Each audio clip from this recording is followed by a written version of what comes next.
Well, hello and welcome to our Street View episode for May 2019. Today we're going to talk about new condo projects coming up in the East End of Toronto. We're going to talk about retirement living options downtown, and we're also going to get the Toronto Real Estate Update Report in our detailed model. So let's just slide on over and get started with talking about the Lookout condos that are located at 507 Kingston Road. And we just got a pre-launch package that includes floor plans, and they do have an artist rendering on the website. It's a little bit rough, but the uniqueness about this particular building is it's larger format units designed for end users. So higher quality finishes, much larger space ranging from 750 square feet right up to almost 3,000 square feet with the 2 penthouse units with their own infinity pools. So this is a very unique product built on the slope of upper beaches, so you have the views of the neighborhood on the south side as well as the lake and the downtown core. Very unique building and an exceptional opportunity right now if you're an empty nester or someone downsizing. It has very good finishes, etc. The full public launch will be in June, and you can kind of poke around the internet. You can get a little bit of everybody's starting to promote it. So right now is the pre-launch pricing. So if you have some interest, I would suggest you reach out right away. Next, we've been doing a fair bit of work in the Regent Park neighborhood of Toronto. We see exceptional value there. So for clients that are interested in the urban living environment, we see that as a revitalization project that's a huge success. And Daniels Corporation is the builder that's done the first 3 phases of the 5-phase project.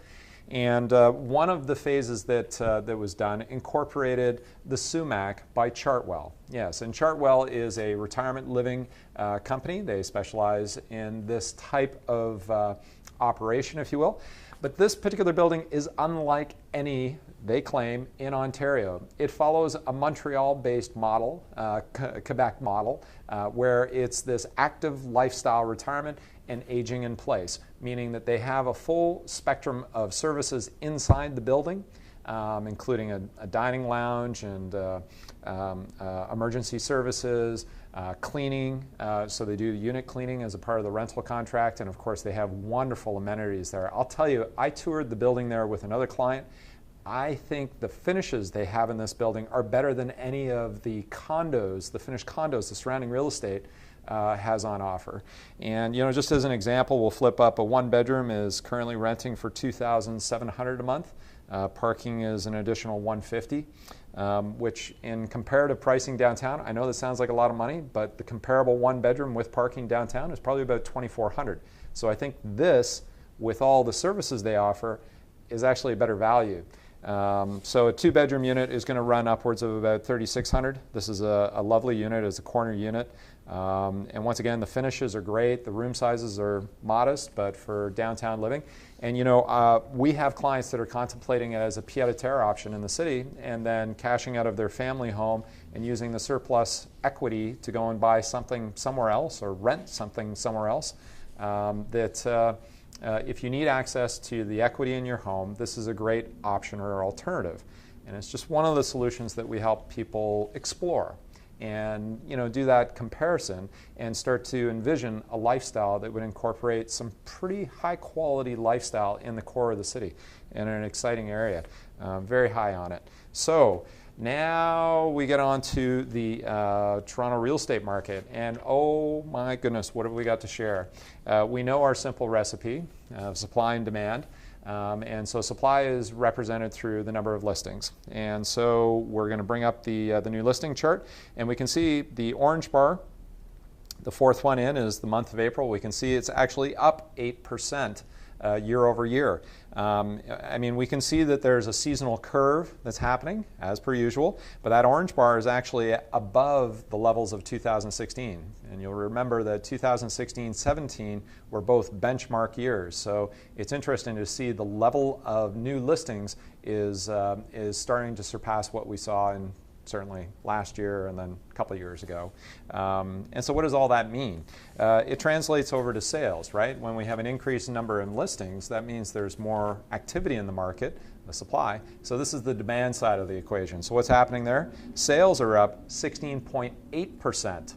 So you get that, right? So if new listings are up 8%, but the sales volume is up 16.8%, like double. That means the demand is outstripping the supply. So, what does that mean? Well, it's, once again, you can see the orange bar is poking up there, and it's making a huge difference because the first 3 months it was pretty much dead level with what we'd seen in the previous year, and we think weather was a pretty strong influence, but I think there's some other things that are going on. We actually saw interest rates take a bit of a dip coming into April, and we started hearing about the federal government initiating all kinds, several programs, their Housing Plan Act, as part of their election platform for later this year. And we know that that's coming up. We're into that cycle now. And so a little bit of government stimulation, interest rates drop a little bit, change in the weather a little bit, and then we get a little bit of pent-up demand as well. I think there are a lot of people that have been stepped back from the process or got pushed out because of the change in the mortgage rules, et cetera. So April was a very busy month, and I think May is going to be equally so, just based on our own experience and what we're seeing in the market in the first week of May. So the question is, how is the year going to finish? I think it's going to finish relatively above where it was last year, because we have a good start in the spring market.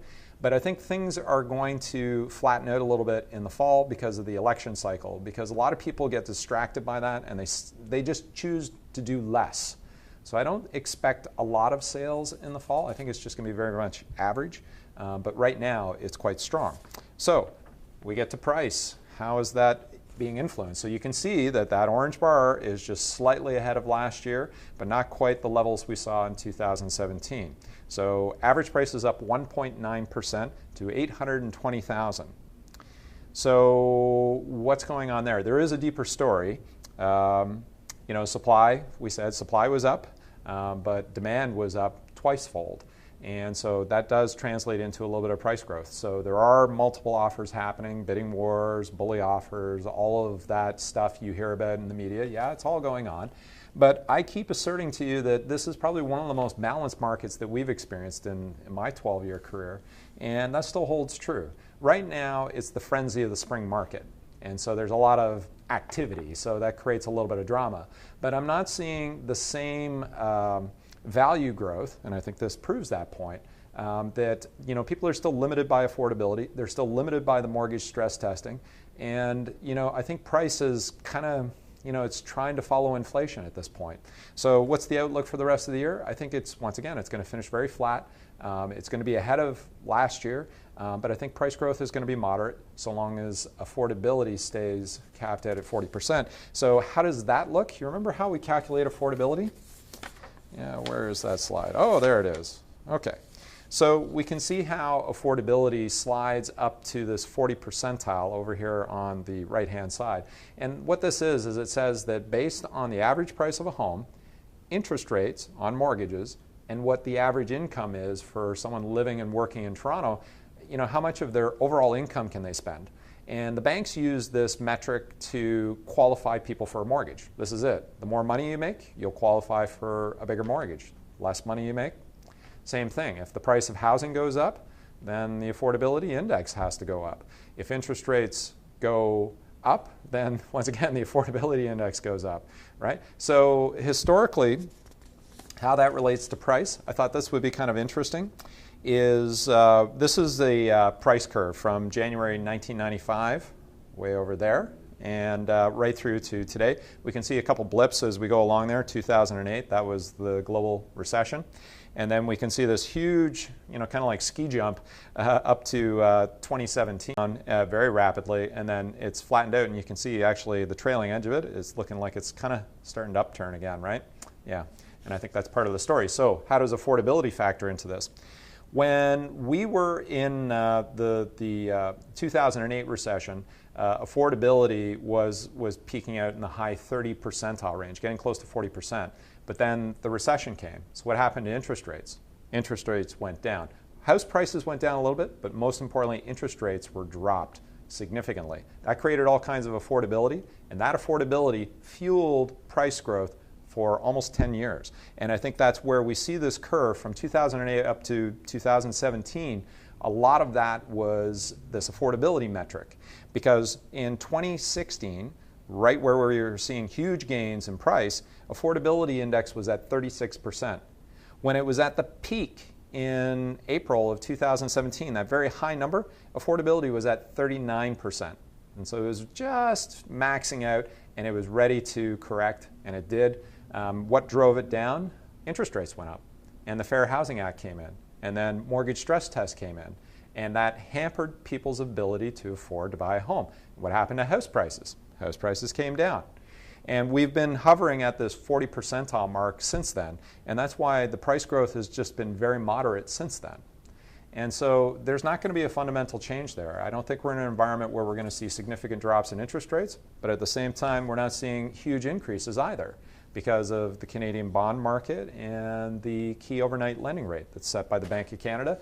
They met on April 24th, and they don't see the economic strength in the Canadian economy to justify increasing rates. So that means that price growth is going to be moderate the rest of the year. I think that makes sense, I hope. So the next slide we very much like, because we can say, okay, that's what's happening in the general market. What about me? What about my property? What's happening? So this is the great chart where we break it down by the different property types in both the volume of sales and price for the 416 and the 905. Okay? So the top half is the volume, and then the bottom half is the percentage change year over year, right? So if we come over all the way to average price in the 416, we can look at this bottom half where we can see detached homes year over year. The average price is like 0, meaning it hasn't changed. So it's pretty flat. Semi-detached is up 2.9%.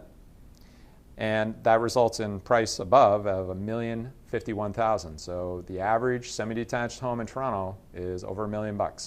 That's the way it is. And then right at the next one down would be townhouses. Are down 4.7%, but condo apartment up 5.8%. And that's all about affordability. When you have an average price of $637,000 for a condo, that's right where the majority of the market is trying to find affordability. There are more people that can afford a $600,000 property than they can a $1 million property, and even fewer people that can afford a 1.355 property, which is the average price of a detached home, right? Okay, so you get it. That's how that supply-demand thing works through the price range, right? And so we can see where there's more affordability, we get more price growth. And that's a reality that relates across the spectrum of the market. So with all of that, I think it's a great time to mention that we have several new listings that are coming up through the month of May and into June, but then the market is going to slow down for the summer months. And if you are planning to make a move, planning for the fall market is a very good strategy. The summer market tends to be a little less predictable. There can be some good buying opportunities, but it requires diligence and it requires being nimble. And if you're planning on enjoying summer and vacationing and all these different things, it's very hard to become fully educated about the market and seize an opportunity when it comes. Because these opportunities, the market is way too active. 9,000 transactions in a given year. It kind of illustrates the volume of activity, the intensity by which people are searching for those opportunities and jumping on them. So that's my little pep talk for today. For anybody that's contemplating a move, be nimble and be well prepared. And then you can seize a great opportunity in what I think is a very balanced and sustainable market. And it's going to be for, I think, the balance of this year. So with that, I'll look forward to speaking with you again next month. I trust you find this useful. I'm Matt Emerson from RE/MAX Hallmark, Emerson Group Realty. I'll speak to you next time. Bye for now.